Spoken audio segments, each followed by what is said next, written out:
Diary എടുത്തപ്പോൾ തന്നെ അതിൽ നിന്നും 2 ഫോട്ടോസ് താഴെ വീണു. ആദ്യത്തേത് ആൽബിയും ടീനയും ജെറിയും കിച്ചനും ഒരുമിച്ചുള്ള ഫോട്ടോ ആയിരുന്നു. രണ്ടാമത്തേത് അവരോടൊപ്പം അമ്മുവും കൂടി ഉള്ളതായിരുന്നു. അത് ആൽബിയുടെ ബർത്ത്ഡേക്ക് എടുത്തതാണെന്ന് അമ്മുവിന് മനസ്സിലായി. ഫോട്ടോസ് രണ്ടും തിരികെ വെക്കാനായി ഡയറി തുറന്നതും ആൽബി വന്നത് പിടിച്ചു വാങ്ങിയതും ഒരുമിച്ചായിരുന്നു. എന്താടി? അത് ഞാൻ പൊൻകുരിശ്. വലങ്കൈ മുന്നിലേക്ക് നീട്ടിപ്പിടിച്ച് അവൾ പറഞ്ഞതും ദേഷ്യത്തോടെ ആൽബി ആ പൊൻകുരിശ് വാങ്ങി. കുരിശ് തരാൻ വന്ന തന്നിട്ട് തിരിച്ചു പൊക്കോണം, അല്ലാതെ ആവശ്യമില്ലാത്തതൊന്നും എടുത്തു നോക്കരുത്.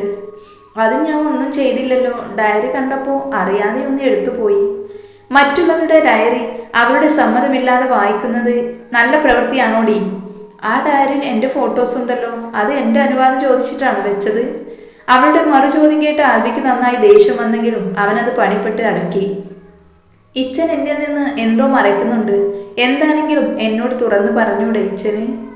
അവൾ അവൻ്റെ മുഖത്ത് നോക്കി ചോദിച്ചു. ഞാനെന്ത് മറയ്ക്കാനെന്നാ? നീ ആവശ്യമില്ലാത്ത ഓരോന്ന് ചിന്തിച്ചു കൂട്ടാതെ പോകാൻ നോക്ക്. അങ്ങനെ പറഞ്ഞുവിടാൻ നോക്കണ്ട ഇച്ച, എനിക്കറിഞ്ഞേ പറ്റൂ. എന്തിനാ എൻ്റെ മുന്നിൽ ഈ നാടകം? ഇനിയെങ്കിലും അത് അറിഞ്ഞില്ലെങ്കിൽ എനിക്ക് എന്നെ തന്നെ നിയന്ത്രിക്കാൻ പറ്റാതായി പോകും. എനിക്കൊന്നും മനസ്സിലാവുന്നില്ല അമ്മു, നീ എന്തൊക്കെയാണ് പറയുന്നത്? ഇച്ചൻ്റെ പ്രണയം ടീനു ചേച്ചിയല്ല. അവളുടെ ദൃഢമായ വാക്കുകൾ കേൾക്കെ ആൽബി അവളെ രൂക്ഷമായി നോക്കി. അതിൽ അമ്മ ഒന്ന് പേടിച്ചെങ്കിലും പിന്മാറാൻ അവൾ തയ്യാറല്ലായിരുന്നു. ഞാനൊരു സാധാരണ പെണ്ണാണിച്ച, തൻ്റെ നേർക്ക് വീഴുന്ന ഓരോ നോട്ടത്തിൻ്റെയും അർത്ഥം മനസ്സിലാക്കാൻ കഴിവുള്ള പെണ്ണ്. എന്നിട്ടും ഇച്ചൻ പറഞ്ഞതൊക്കെ ഞാൻ വിശ്വസിക്കാൻ ശ്രമിച്ചു. പക്ഷെ ഇനിയും എനിക്കെൻ്റെ മനസ്സാക്ഷിയെ വഞ്ചിക്കാൻ കഴിയില്ല. നീ എന്താ പറഞ്ഞു വരുന്നത്? ഞാൻ നിന്നോട് കള്ളം പറഞ്ഞതാണെന്നോ? ടീനുവിൻ്റെയും എൻ്റെയും പ്രണയം ഞാൻ കെട്ടിച്ചമച്ച കഥയാണെന്നോ? എങ്കിൽ നീ പോയി ടീനുവിനോട് ചോദിക്ക്. അവൾ കൂടിപ്പിറപ്പായി കാണുന്നവൾ തന്നെ അവളുടെ പ്രണയത്തിന് അവകാശം പറഞ്ഞെന്ന് അവളും ഒന്ന് അറിയട്ടെ. വേണ്ട ഇച്ച, ഇച്ചൻ പറഞ്ഞു പഠിപ്പിച്ചത് മാത്രമേ ടീനു ചേച്ചിയും പറയൂ. അതുകൊണ്ട് നിങ്ങളുടെ പ്രണയകഥ ഞാൻ വിശ്വസിക്കണമെങ്കിൽ അതെനിക്ക് നേരിട്ട് ബോധ്യപ്പെടണം. നിന്നെ ബോധിപ്പിക്കേണ്ട ആവശ്യം എനിക്കില്ല അമ്മു. ഒരു കാര്യം നീ ഓർക്കണം, പിടിച്ചു വാങ്ങുന്നതല്ല പ്രണയം, അത് നീ ഓർത്തേ പറ്റൂ. പിടിച്ചു വാങ്ങാൻ ഞാൻ വന്നിട്ടില്ല, അതുപോലെ അറിഞ്ഞുകൊണ്ട് നഷ്ടപ്പെടുത്തി കളയാനും എനിക്ക് പറ്റില്ല. എനിക്കുറപ്പാണ് ഈ ഹൃദയത്തിൽ ഞാനുണ്ട്. വാക്കുകൾ കൊണ്ട് എന്നെ അകറ്റുമ്പോഴും മനസ്സുകൊണ്ട് എന്നെ ചേർത്ത് പിടിക്കുന്നുണ്ട്. ഇല്ലെന്ന് പറയാൻ പറ്റുമോ ഇച്ചന്? അമ്മു, നീ ഒരുപാട് അതിരി കിടക്കുന്നു. ഇനി എന്നെ ദേഷ്യം പിടിപ്പിക്കാതെ നീ പോ. ഈ ദേഷ്യം പോലൊരു മൂടുപടമാണ്.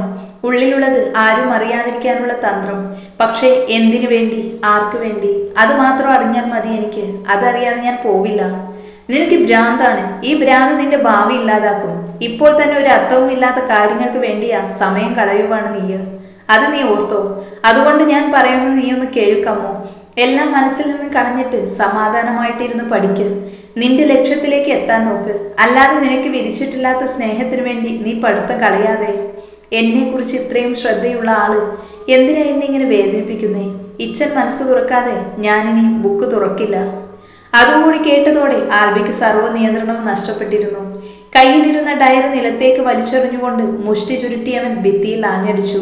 അമ്മ അവന്റെ കയ്യിൽ പിടിച്ചതും അവൻ അവളെ പിന്നോക്കം തള്ളി. കരണക്കുറ്റി നോക്കി ഒരെണ്ണം തന്ന് നിന്നെ നേരെയാക്കാൻ അറിയാൻ വയ്യാഞ്ഞിട്ടല്ല. ഒരു പെണ്ണിനെ തല്ലി ആണത്തം കാണിക്കാൻ ആൽബിക്ക് താല്പര്യമില്ല. അതുകൊണ്ട് ഇനി മേലാൽ പ്രേമമാണ് കോപ്പാണെന്ന് പറഞ്ഞ് എൻ്റെ കൺവെട്ടത്ത് വന്നേക്കരുത്. ഇച്ച, മിണ്ടരുത് നീ. എന്ന് മുതലാടി നിന്റെ ജീവിത ലക്ഷ്യം ഞാനായത്? നടക്കാത്ത സ്വപ്നത്തിന് വേണ്ടിയാണോ നീ പഠിത്തം വേണ്ടെന്ന് വെക്കുന്നത്? എന്നിട്ട് നീ എന്ത് നേടും? എന്നെയോ? ഒന്നിനും മറുപടിയില്ലാതെ തലകുമ്പിട്ട് നിൽക്കുന്നവളെ കാണെ ആൽബിക്ക് ദേഷ്യം ഇരച്ചു കയറി. അവളുടെ കയ്യിൽ പിടിച്ചാൻ വാതിലിന് പുറത്തേക്കിറക്കി. മര്യാദയ്ക്ക് പോയി വല്ലതും പഠിച്ചൊരു നിലയ്ക്കെത്താൻ നോക്ക്. അതിനുശേഷം നിനക്ക് മനസ്സിലാകും ഈ പ്രേമം ഒന്നുമല്ല ജീവിതമെന്ന്. അവൻ ദേഷ്യത്തോടെ അവളെ നോക്കി പറഞ്ഞു. തനിക്ക് മുന്നിൽ കൊട്ടിയടക്കപ്പെട്ട വാതിൽ നോക്കി അമ്മു നിന്നു. താൻ പറഞ്ഞതൊക്കെ കുറച്ച് കൂടിപ്പോയെന്ന് അമ്മുവിന് തോന്നാൻ തുടങ്ങി. ഒരു തരം നിർവികാരതയോടെ അമ്മു അവളുടെ മുറിയിലേക്ക് പോയി. വാതിൽ തുറക്കുന്ന ശബ്ദം കേട്ടപ്പോൾ അമ്മുവാണെന്ന് കരുതി ദേഷ്യത്തോടെ എഴുന്നേറ്റ ആൽബിയുടെ മുന്നിൽ ചിരിയോടെ നിൽക്കുന്ന ടീനയെ കണ്ട് അവൻ ബാൽക്കണിയിലേക്ക് ഇറങ്ങി. ഇതാ നീ ചോദിച്ച റിപ്പോർട്ട്. ഫയൽ ആൽബിയുടെ നേരെ നീട്ടിയപ്പോൾ താല്പര്യമില്ലാത്തതുപോലെ അവനത് വാങ്ങി. എന്തേ, ഇപ്പം അത് തുറന്നു നോക്കണ്ടേ? രാവിലെ തന്നെ ഇത് കിട്ടിയേ പറ്റത്തുള്ളെന്ന് പറഞ്ഞ് ജെറിയെ പറഞ്ഞു വിട്ടതാണല്ലോ. അവൻ പറഞ്ഞത്. ടീനു, എനിക്ക് നിന്നോട് കുറച്ച് കാര്യങ്ങൾ പറയാനുണ്ട്. കുറേ നാളായിട്ട് നീ ഇത് പറയുന്നു, പക്ഷേ ഇതുവരെ കാര്യം എന്താണെന്ന് മാത്രം പറഞ്ഞില്ല. ഞാൻ പറഞ്ഞല്ലോ, ഇവിടെ വെച്ച് എനിക്ക് പറയാൻ പറ്റില്ല. സ്വസ്ഥമായിട്ട് സംസാരിക്കണം. നമുക്ക് 2 ദിവസത്തേക്ക് എങ്ങോട്ടെങ്കിലും ഒന്ന് പോയാലോ? അത്രയ്ക്ക് സീരിയസ് ആണോടാ? ഇനിയും നിന്നോട് പറഞ്ഞില്ലെങ്കിൽ ചിലപ്പോൾ നിന്നെയും എനിക്ക് നഷ്ടമാകും. ആൽബി, നീ എന്തീ പറയുന്നത്? ലോകം അവസാനിച്ചാലും ദേ ഇതുപോലെ നിന്നെ ചേർത്ത് പിടിച്ചേക്കും ഞാൻ. അവൻ്റെ കൈ കോർത്തുകൊണ്ട് അവൾ അവൻ്റെ തോളിലേക്ക് ചാഞ്ഞു. അവളുടെ നെറുകയിൽ മുത്തിക്കൊണ്ട് അവൻ അവളെ ചേർത്ത് പിടിച്ചു. എങ്ങോട്ട് പോകാനാ നിന്റെ പ്ലാന്? അത് ആൽബി പൂർത്തിയാക്കും മുൻപ് തന്നെ അവനൊരു കോള് വന്നു. സംസാരിച്ചതിന് ശേഷം അവൻ്റെ മുഖത്ത് നല്ല സന്തോഷമായിരുന്നു. ടീനു, കിച്ചുവാ വിളിച്ചത്. എന്തിന്? നമുക്കെല്ലാവർക്കും കൂടി ട്രിപ്പ് പോയാലോ എന്ന്. ആഹാ, അത് കൊള്ളാലോ. നമ്മൾ പോകാൻ പ്ലാൻ ചെയ്തപ്പോൾ തന്നെ ചെക്കനത് മണത്തറിഞ്ഞോ? ദേവു പ്രഗ്നന്റ് അല്ലേ? ഈ സമയത്ത് അവളെ സന്തോഷിപ്പിക്കണമെന്നും അവളുടെ ആഗ്രഹങ്ങളൊക്കെ സാധിച്ചു കൊടുക്കണമെന്നും അവൻ്റെ അമ്മ പറഞ്ഞത്രേ. അവളോട് ചോദിച്ചപ്പോൾ അവൾക്ക് ട്രിപ്പ് പോകാൻ തോന്നുന്നെന്ന്. ഈ സ്റ്റേജിൽ അവളുമായി ഒറ്റയ്ക്ക് പോകാൻ അവനൊരു പേടി. അതാ എല്ലാവർക്കും കൂടി പോകാമെന്ന് പ്ലാൻ ചെയ്തത്. അപ്പോൾ ഇന്ന് വൈകിട്ട് തന്നെ പോയാലോ? പോകാം. നീ ചെന്ന് എല്ലാം പാക്ക് ചെയ്യ്. അവിടെ ചെന്നിട്ട് വേണം എൻ്റെ മനസ്സിലുള്ള ഭാരം മുഴുവൻ നിനക്ക് തരാൻ. ഓ, അതിനാണല്ലേ മോൻ ഇത്രയും ഉത്സാഹം കാണിക്കുന്നത്? ഞാൻ എന്തായാലും അമ്മുവിനോട് ചെന്ന് എല്ലാം റെഡിയാക്കാൻ പറയട്ടെ. പോകാൻ തിരിഞ്ഞവളെ ആൽബി അവൾ കയ്യിൽ പിടിച്ചു നിർത്തി. എന്താടാ, നീ എന്തിനാ അമ്മുവിനോട് പറയുന്നത്? പിന്നെ പറയണ്ടേ, നേരത്തെ പറഞ്ഞാലല്ലേ അവൾക്കെല്ലാം എടുത്തു വെക്കാൻ പറ്റൂ. നമ്മൾ പോകുന്നതിന് അമ്മു എന്തെടുത്തു വെക്കാനാ? നമ്മുടെ കൂടെ അവൾ വരുന്നില്ലേ? ഇല്ല, അവൾ വരണ്ട. അതെന്താടാ അങ്ങനെ? അമ്മുവിന് 3 ദിവസം അവധിയല്ലേ? അവധി കോളേജിനല്ലേ? അവൾക്ക് ഇവിടെ ഇരുന്ന് പഠിക്കാനോ? അപ്പൊ ജെറിയോ? അവനും വരുന്നില്ല. അവനും കൂടി വന്ന ഓഫീസിലെ കാര്യങ്ങൾ ആര് നോക്കും? എന്ത് ക്രൂരനാടാ നീ? അവർക്ക് കുറച്ച് റെസ്റ്റ് വേണ്ടേ? അല്ലെങ്കിൽ തന്നെ ദേവുള്ള ട്രിപ്പിന് അമ്മു വരാതിരിക്കുമെന്ന് നിനക്ക് തോന്നുന്നുണ്ടോ? നീ വരണ്ടെന്ന് പറഞ്ഞാലും ദേവു അവളെ കൊണ്ട് പോകും. പിന്നെ 2 ദിവസം ഓഫീസിൽ അത്ര വലിയ പണിയൊന്നും ഇല്ലാത്തത് കൊണ്ട് ജെറിയും വരും. പക്ഷെ ടീനു, ഞാൻ ഈ ട്രിപ്പിന് വരുന്നത് അടിച്ചു പൊളിക്കാനല്ല. അറിയാം, നിനക്ക് എന്നോട് സംസാരിക്കണം. അതിന് അവരൊന്നൊരു തടസ്സമാകില്ലടാ. ഈ ട്രിപ്പിലൂടെ നീയും അമ്മയും തമ്മിലുള്ള എന്ത് പ്രശ്നമുണ്ടെങ്കിലും അതൊക്കെ മാറട്ടെ. അങ്ങനെ മാറില്ല ടീനു. എല്ലാം കേട്ട് കഴിയുമ്പോൾ നിനക്കത് മനസ്സിലാകും. അതെന്തെങ്കിലും ആകട്ടെ, ഞാൻ എന്തായാലും അമ്മുവിൻ്റെ അടുത്തേക്ക് പോകുക അവളോട് പറയാൻ. നീ ജെറിയോട് ഇങ്ങോട്ടേക്കൊന്ന് വരാൻ പറ. ടീന താഴെ വന്ന് കത്രീനാമ്മയോട് ട്രിപ്പിൻ്റെ കാര്യം പറഞ്ഞിട്ട് ജെറി ആൽബിയുടെ അടുത്തേക്ക് പറഞ്ഞു വിട്ടു. അതിനുശേഷം അമ്മുവിൻ്റെ മുറിയിൽ ചെല്ലുമ്പോൾ അവൾ കിടക്കുകയായിരുന്നു. അമ്മൂസേ, ഇതെന്താ ഈ സമയത്തൊരു ഉറക്കം? ഏയ്, ഞാൻ വെറുതെ കിടന്നതാ ചേച്ചി. കട്ടിൽ ചമ്രം പടിഞ്ഞിരുന്നു കൊണ്ട് അവൾ ടീനുവിനെ കണ്ണിമ ചുമ്മാതെ നോക്കി. ആൽബിയുടെ ഓരോ വാക്കുകളും അവളുടെ മനസ്സിലൂടെ കടന്നുപോയി. എന്താടാ ഇങ്ങനെ നോക്കുന്നേ? ഞാനൊരു കാര്യം ചോദിച്ചാൽ ചേച്ചി എന്നോട് സത്യം പറയുമോ? നിന്റെ എല്ലാ ചോദ്യത്തിനുള്ള ഉത്തരം ഞാൻ പറയാം. അതിനു മുൻപ് ഞാൻ പറയാൻ വന്നത് നീ ഒന്ന് കേൾക്ക്. എന്താ ചേച്ചി? അവൾ എന്തെന്ന് ചോദിച്ചതും ട്രിപ്പിൻ്റെ കാര്യം ടീന പറഞ്ഞു. ആദ്യം അമ്മ എതിർത്തെങ്കിലും ദേവും കിച്ചനും കൂടെ ഉണ്ടെന്നറിഞ്ഞപ്പോൾ അവസാനം അവൾ സമ്മതിച്ചു. ചേച്ചി, ഇപ്പോൾ ട്രിപ്പിനെ കുറിച്ച് മാത്രം നീ ചിന്തിക്ക്. അത് കഴിഞ്ഞ് വന്നിട്ട് നമുക്ക് വിശദമായി സംസാരിക്കാം, പോരെ? അമ്മ നിർവികാരതയോടെ തലയാട്ടി. ടീന എല്ലാം പാക്ക് ചെയ്യാനായി അവരുടെ വീട്ടിലേക്ക് പോയതും അമ്മ ബാഗ് എടുത്ത് 2-3 ഡ്രസ്സ് എടുത്തു വെച്ചു. അതിന് പുറത്തായി അച്ഛൻ്റെയും അമ്മയുടെയും ഫോട്ടോയും. ഡി അലറി വിളിച്ചുകൊണ്ട് ജെറി മുറിയിലേക്ക് വന്ന് വാതിലടച്ചതും എന്താ കാര്യമെന്നറിയാതെ അമ്മ വായും തുറന്ന് നിന്നുപോയി. എന്താടാ, നിനക്ക് പഠിക്കാൻ വയ്യടി? ആര് പറഞ്ഞു? ഇച്ചായൻ. എന്നെ ഇനി പറയാനൊന്നും ബാക്കിയില്ല.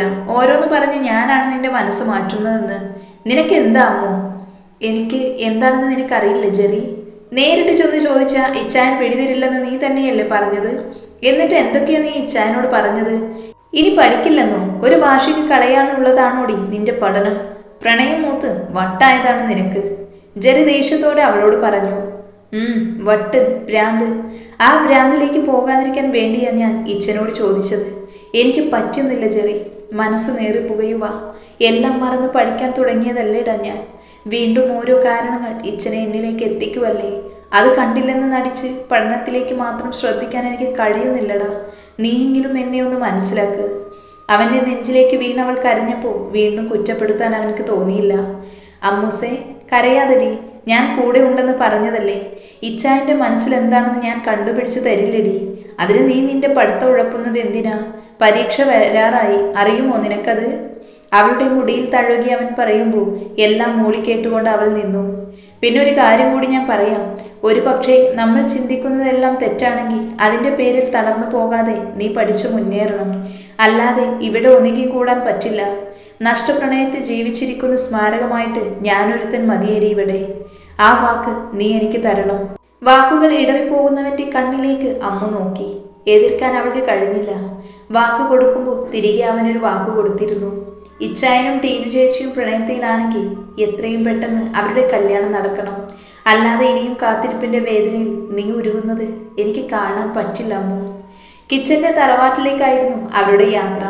അവിടെ ആരും താമസമില്ലാത്തതിനാൽ ഇടയ്ക്കൊക്കെ ആൽബിയും ചെറിയും ടീനയും കിച്ചന്റെയും കൂടെ അവിടെ പോകാറുണ്ടായിരുന്നു. അവിടുത്തെ ശാന്തമായ അന്തരീക്ഷം ജെറി ഒരുപാട് ഇഷ്ടപ്പെടുന്നതാണ്. അത് അമ്മുവിനോട് പറഞ്ഞപ്പോൾ ഇപ്പോൾ താനും അതുപോലെ സ്ഥലമാണ് ആഗ്രഹിക്കുന്നതെന്ന് അവൾക്കും തോന്നി. കാറിൽ കയറിയപ്പോൾ മുതൽ ദേവുവിന്റെ കണ്ണ് അമ്മുവിലായിരുന്നു. താൻ ദുഃഖിച്ചിരുന്നാൽ അത് ദേവുവിനെയും സങ്കടപ്പെടുത്തുമെന്ന് അറിയാവുന്നത് കൊണ്ട് അമ്മു ജെറിയുടെ കൂടെ തല്ലുകൂടാനും ടീനയുമായി തമാശ പറയാനും ഒക്കെ തുടങ്ങി. അതൊക്കെ അവൾ മനഃപൂർവ്വം ചെയ്യുന്നതാണെന്ന് മനസ്സിലായെങ്കിലും കുറെ കഴിഞ്ഞപ്പോൾ ദേവുവും ആ കളിച്ചിരികളിൽ പങ്കുചേർന്നു. അപ്പോഴും മൗനത്തെ കൂട്ടുപിടിച്ച് 2 പേരുണ്ടായിരുന്നു, ആൽബിയും കിച്ചനും. നഗരതീരക്കുകൾ എത്തി നോക്കാത്ത ആ കുഞ്ഞു പ്രദേശത്ത് തല ഉയർത്തി നിൽക്കുന്ന ആൽമരത്തിന്റെ ചുവട്ടിൽ കിച്ചൻ കാറൊതുക്കി. പുറത്തേക്കിറങ്ങിയതും തന്റെ മുടിയിഴകളെ തഴുകിപ്പോയ കാറ്റിന്റെ തണുപ്പിൽ അമ്മു കണ്ണടച്ച് ശ്വാസം ഉള്ളിലേക്കെടുത്തു. വല്ലാത്തൊരു ഫ്രഷ്നെസ് അവൾക്ക് തോന്നി. കണ്ണു തുറന്നതും മുന്നിലുള്ള ചെറിയ ക്ഷേത്രം അവൾ നോക്കി നിന്നു. നമുക്ക് ആ അമ്പലത്തിലേക്കൊന്ന് പോയാലോ? വന്നിറങ്ങിയില്ല, അതിനു മുൻപേ അവളുടെ ഭക്തി ഉണർന്നു. ജെറി കളിയാക്കിയതും കിച്ചൻ അവൾക്ക് സപ്പോർട്ടിനെത്തി. അങ്ങനെ അവർ 6 പേരും ആ ക്ഷേത്രത്തിൽ കയറി. കണ്ണടിച്ച് പ്രാർത്ഥിക്കുമ്പോൾ എല്ലാത്തിനുമുള്ള ഉത്തരം തനിക്ക് കിട്ടണമെന്ന് മാത്രം അമ്മുവിന്റെ മനസ്സിലുണ്ടായിരുന്നുള്ളൂ. അവൾ അത് മാത്രമേ പ്രാർത്ഥിച്ചുള്ളൂ. വലം വെച്ചിട്ട് വരുമ്പോഴാണ് കിച്ചനും ദേവും ഒരു മുത്തശ്ശിയുടെ അടുത്ത് നിൽക്കുന്നത് അമ്മു കണ്ടത്. അവളും അവരുടെ അടുത്തേക്ക് ചെന്നു. അവൾക്ക് പിറകെ ജെറിയും. ടീനയും ആൽബിയും ആൽമരത്തിന്റെ തണലിൽ ഇരിക്കുമായിരുന്നു. അമ്മു, ഇത് കാവ് മുത്തശ്ശി, എൻ്റെ കുട്ടിക്കാലം മുതൽക്കേ ഇവിടെ ഉള്ളതാ. കിച്ചൻ അത് പറഞ്ഞതും ജെറിക്ക് സംശയമായി. കാവ് മുത്തശ്ശിയോ? അതേ കുഞ്ഞി, ഇവിടുത്തെ കാവാണ് എൻ്റെ ലോകം. എപ്പോഴും കാവിൽ കാണുന്ന മുത്തശ്ശി എല്ലാവർക്കും കാവ് മുത്തശ്ശിയായി. മുത്തശ്ശിയുടെ വാക്കുകൾ ശ്രദ്ധയോടെ കേട്ടിരുന്ന അമ്മുവിനെ അവർ ചിരിയോടെ നോക്കി. അവളുടെ നെറുകയിൽ തലോടി കയ്യിലിരുന്ന ബസ്സും അവളുടെ നെറ്റിയിൽ ചാത്തി. ബാക്കി അവൾക്ക് പിറകെ നിന്ന ആളിലും തൊട്ടുകൊടുത്തു. അതാരെന്ന് തിരിഞ്ഞു നോക്കി അമ്മു കാണുന്നത് ആൽബിയെയാണ്. മുത്തശ്ശിയുടെ പ്രവൃത്തിയിൽ ഞെട്ടി നിൽക്കുവാണ് അവൻ. കാരണം അവർ 2 പേർക്ക് മാത്രമേ കാവ് മുത്തശ്ശി ഭസ്മം തൊട്ടുകൊടുത്തിട്ടുള്ളൂ. അത് അവൾക്കൊരു അത്ഭുതമായി തോന്നി. എല്ലാവരുടെയും മുഖഭാവം കണ്ട് ആ മുത്തശ്ശി ഉറക്കെ ചിരിച്ചു. ലോകത്തെ നിയന്ത്രിക്കുന്ന ഒരു ശക്തിയേ ഉള്ളൂ. ആ ശക്തി ചേർത്ത് വെച്ചതൊന്നും ആരാലും പിരിക്കാൻ കഴിയില്ല.